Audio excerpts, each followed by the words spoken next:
We crouched in the weeds beside the railroad tracks, listening to the whistle grow louder. The train slowed to a screaming halt. "Now!" whispered Johnny. We ran and pulled ourselves into an open boxcar. We pressed against the side, trying to hold our breath while we listened to the railroad workers walk up and down outside.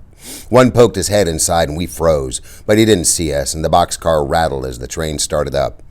"First stop will be Windricksville," Johnny said, laying the gun down gingerly. He shook his head. "I don't see why he gave me this. I couldn't shoot anybody." Then, for the first time really, I realized what we were in for. Johnny had killed someone. Quiet, soft-spoken little Johnny, who wouldn't hurt a living thing on purpose, had taken a human life. We were really running away, with the police after us for murder and a loaded gun by our side. I wish we'd asked Dally for a pack of cigarettes. I stretched out and used Johnny's legs for a pillow. Curling up, I was thankful for Dally's jacket.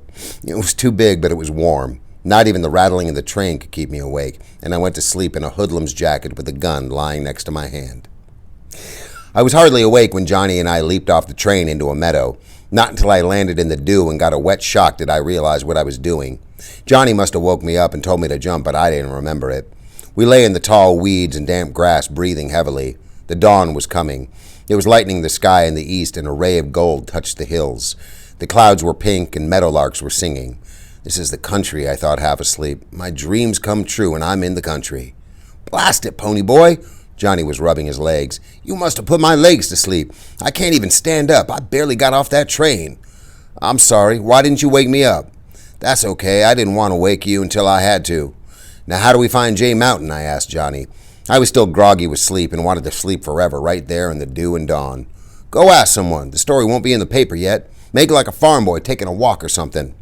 "I don't look like a farm boy," I said. I suddenly thought of my long hair combed back and the slouching stride I used from habit.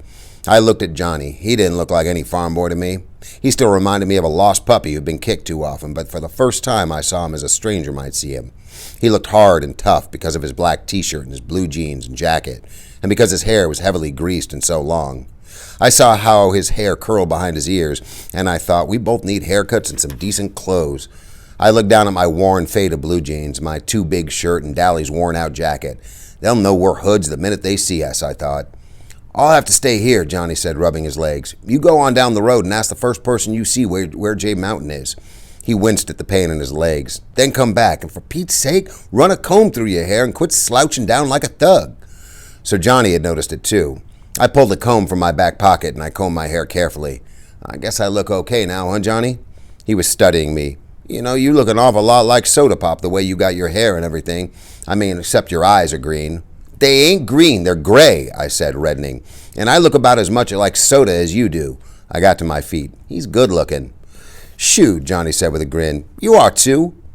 I climbed over the barbed wire fence without saying anything else. I could hear Johnny laughing at me, but I didn't care. I went strolling on down the red dirt road, hoping my natural color would come back before I met anyone. I wonder what Derry and Soda Pop are doing now, I thought, yawning. Soda had the whole bed to himself for once. I bet Derry's sorry he ever hit me. He'll really get worried when he finds out Johnny and I killed that Soch. Then for a moment I pictured Soda Pop's face when he heard about it. I wish I was home, I thought absently. I wish I was home and still in bed. Maybe I am. Maybe I'm just dreaming. It was only last night that Dally and I had sat down behind those girls at the nightly double. Glory, I thought with a bewildering feeling of being rushed. Things are happening too quick, too fast. I figured I couldn't get into any worse trouble than murder. Johnny and I'd be hiding for the rest of our lives. Nobody but Dally would know where we were, and he couldn't tell anyone because he'd get jailed again for giving us that gun. If Johnny got caught, they'd give him the electric chair, and if they caught me, I'd be sent to a reformatory. I'd heard about reformatories from Curly Shepard, and I didn't want to go to one at all. So we'd have to be hermits for the rest of our lives and never see anyone but Dally. Maybe I'd never see Derry or Soda Pop again, or even Two Bit or Steve. I was in the country, but I knew I wasn't going to like it as much as I thought I would. There are worse things than being a greaser. I met a sunburned farmer driving a tractor down the road. I waved at him and he stopped. "Could you tell me where Jay Mountain is?" I asked as politely as I could. He pointed on down the road. "Follow this road to that big hill over there. That's it. Taking a walk?" "Yes, sir," I managed to look sheepish. "We're playing Army and I'm supposed to report to headquarters there." I can lie so easily it spooks me sometimes. Soda says it comes from reading so much, but then Two-Bit, he lies all the time and he never opens a book. "Boys will be boys," the farmer said with a grin, and I thought dully he sounded as corn pony as Hank Williams. He went on and I walked back to where Johnny was waiting. We climbed up the road to the church, although it was a lot farther away than it looked.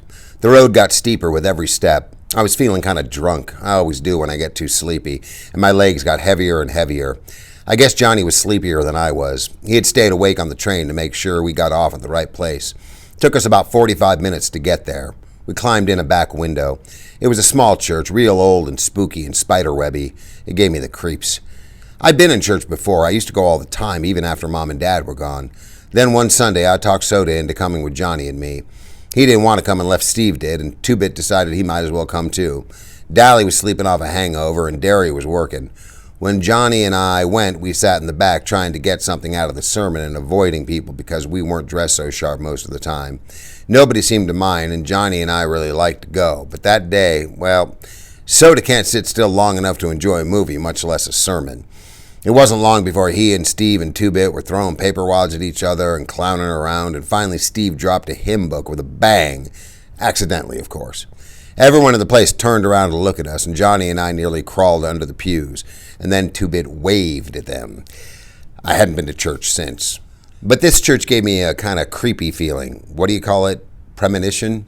I flopped down on the floor and immediately decided not to do any more flopping. That floor was stone and hard. Johnny stretched out beside me, resting his head on his arm.